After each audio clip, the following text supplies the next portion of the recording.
أعوذ بالله من الشيطان الرجيم. بسم الله الرحمن الرحيم. الصلاة والسلام على رسول الله صلى الله عليه وسلم. رب اشرح لي صدري ويسر لي أمري واحلل عقدة من لساني يفقهوا قولي. السلام عليكم ورحمة الله وبركاته. وبليان خيا خان إيراف دلادا ورين قرتي الدنيا تنرجلتن biyya alaa fi biyya keessaas warreen viidiyoon tiyyatuun bira geesse hundi keessanuu dhaamsi kiyya kun akka isin dhaqqabuun barbaada.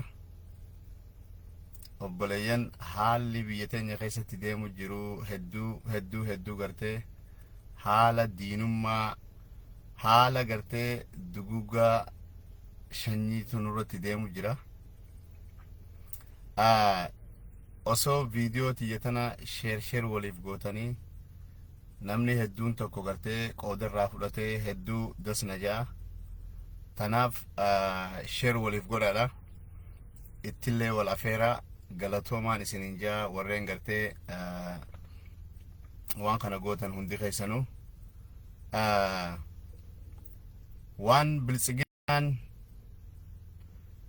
Harargee keessatti ilmaan Oromoodhaa yaangii gartee amata 17 kaasee hilaa hanga amata 45 jidduu jiru godhu jirtu gurra ol buufna jechuu waan jiru dhugaa jirtu irratti. Obboleeyyan akkuma beekamutti gartee mootummaan biltsiginnaadhaa lola Tigraay wajjin waliif bante irratti ilmaan Oromoodhaa dila takka qoraan ibiddaa godhuu ni yaadattan. Akkasuma meeqa gartee qabamee halka ilmaan Tigraay jiraachuus ni yaadattan. Kaachi buuteensaa dhabamees ni yaadattan jechuudha. Ilmaan Oromoodhaa meeqaa akkatti ol yaasaa jiranis ni yaadattanii jechuudha.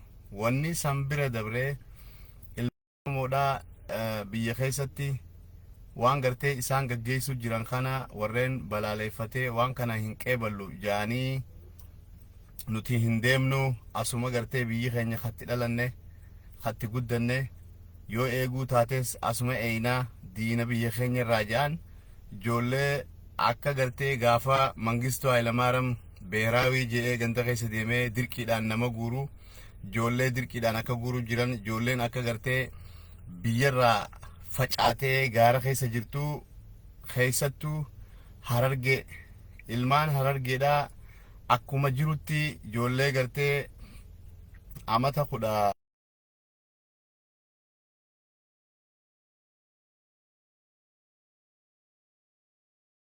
ijoolleen baqattee gaara keessa jirti jechuudha. Ijoolleen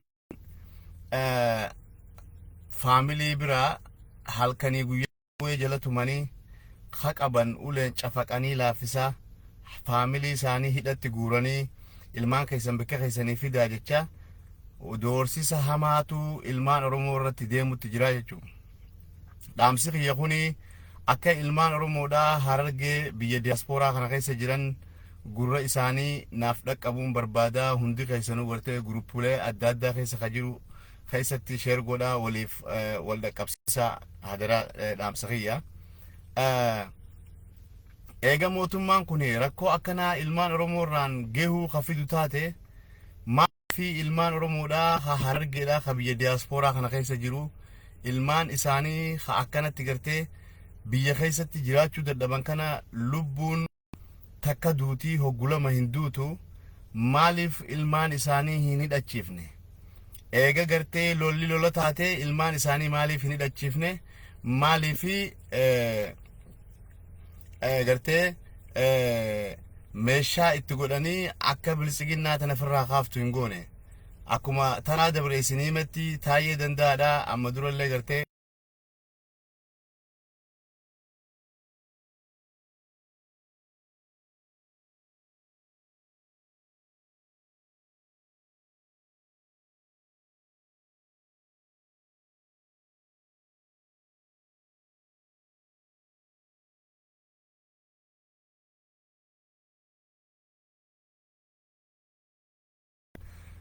Tigraay ofan dirqama irra kennuudhaaf dhiibbaa maallaqaatiin irra godhuu fi waan san godhanii jechuudha. Okay, maalii fi addatti filamee ilmaan Oromoodhaa Harargee hara duula waraanaa kana gaggeeffame. Iccitiin waan kanaa isiniif galee jira. Iccitiin waan kanaa isinii galee jira. Ilmaan Oromoodhaa tirippii jalqabaatis hagartee akkasitti ilmaan Tigraay reefka ilmaan Oromoodhaa osoo ijoolleen leenjii takka hin qabne fixanii akkasi gaara hunda keessa reefki ilmaan Oromoo dachii guute ilmaan Oromoo Harargeetii fi akkasuma tirippii lammaffaadhaa ka qabaman akkuma jirutti ilmaan Oromoo Harargeetii harka 175 taraa fi boodaa ka ammaa ka jiru kana akkuma jirutti parsantii 90% ilmaan Oromoo Harargeetii jechuudha. Akkuma isin laaltanii gartan sanitti huursoo leenjii waraanaatti hoggaa Prime Minister biyyattiidhaa dhaqee achitti isaanii jedhee waan ijoolleen guyyaa 15 baratan irratti arkamee ijoollee hoggaa gartee eebbisan godhu warreen isa jala deeman saroonni isaa dilli tokko hogguu achitti dhaqanii ijoollee wajji dhiichisan maal jedhan ijoollee fayyaaleeyyii waan takka irraa quban qabne ijoollee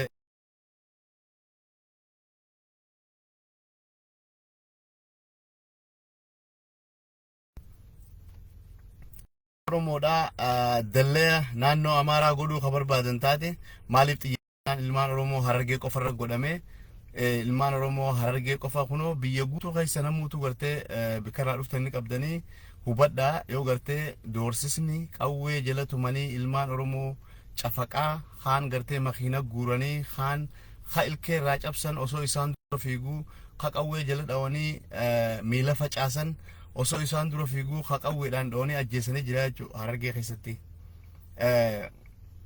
Kuni namni hundinuu yeroon irraa gartee waan information kijibaa walitti himnuu miti kan namni hubachuu danda'u.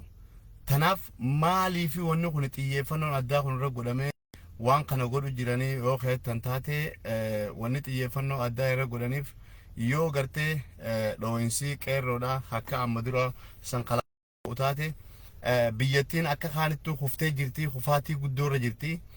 Karaa kanaan yoo gartee ilmaan Oromoo Harargee kun kalafaa ol ka'an taate karaan kun karaa wannummaan silaa biyya seenu hundinuu karaa kanarra dabartuuf akka ilmaan Oromoo kuni gartee tokkolleen achi keessatti hin argamne nagee isaaniitiif waan kana godhu jiran. Mee namni hundinuu information akka qabdanitti beekamaadha. Namni gartee kaan waraana adda bilisummaa Oromootti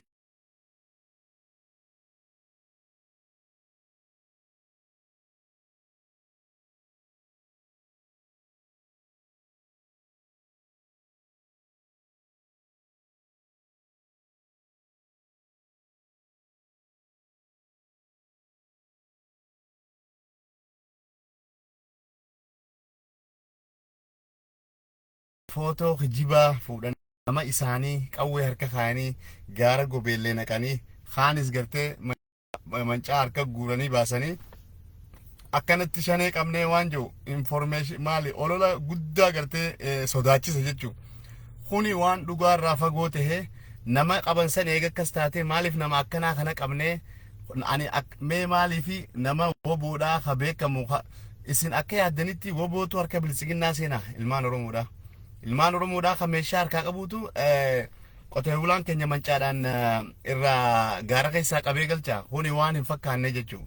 Ifumaa meeshaa harka kaayanii akkuma gartee amma dura Oppiidiyoon hallayyaa haadha quree baddootti argamtu ilmaan Oromoodhaa fuudhanii kan mana hidhaa jiru hidhaarraa fuudhanii hallayyaa sanii guuranii viidiyoo qarrasaa adda bilisummaa Oromootu akkuma godhaa jedhanii Tigreedhaa wajjin waan san dalaganii Amnesty International fi Human Rights Watch addunyaa guutuun gartee ragaa itti baatee ilmaan Oromoodhaa warreen gartee data collect godhanii harka Amnesty International fi Human Rights jiru ka isaan achi guuran ilmaan Oromoodhaa information kannuudhaan warra kana waan kana godhanii hoggaa qorannoo san jala bu'an turtii amata 7 booda qoratanii irra geenii mootummaa Itoophiyaa irratti deebitee jechuudha dubbiin san akka mootummaan Itoophiyaa ifii gootee baadiyyaaf magaalaa hunda keessa deemtee jenereetaraa fi gaafa sana akka har'aa kanatti gartee elektirikni bakka hunda hin geenye jenereetaraa fi kana hunda makiinaarra baadiyyaa hunda keessa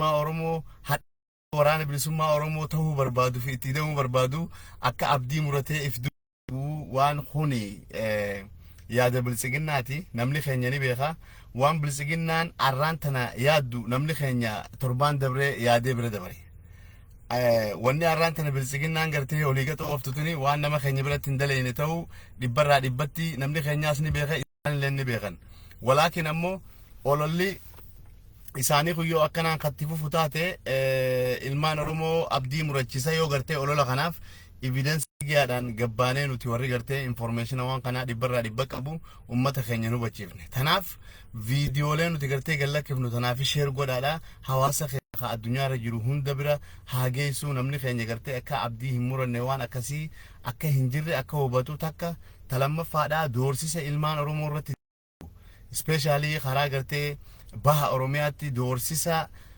bilisiginnaan irratti oofu jirtu kuni ajandaa guddaa gartee bilisiginnaan dhiheenyatti irratti teessee yoo waan kana haala kanaan goone malee survive godhuu hin dandeenyu jechuudhaan waan isaan irratti gartee murteeffatanii kana dalagaa jiran kanaaf ilmaan Oromoodha warreen biyyoota diaspora kana keessa jirtan mootummaan kuni ololaan jiraatu jira mootummaa keessi isaa qullaa ka ololaan jiraatu jiru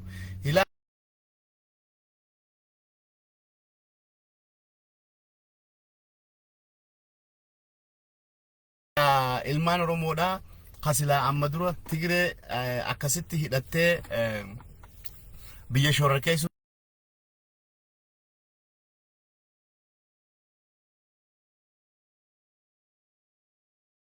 ara galaa jirti obboleeyyan kiyya waan kana jala deemaatii hubadhaa keessatti ilmaan Oromoo Harargeedha lafaa ol ka'aa kanneen diaspora kana keessa jirtan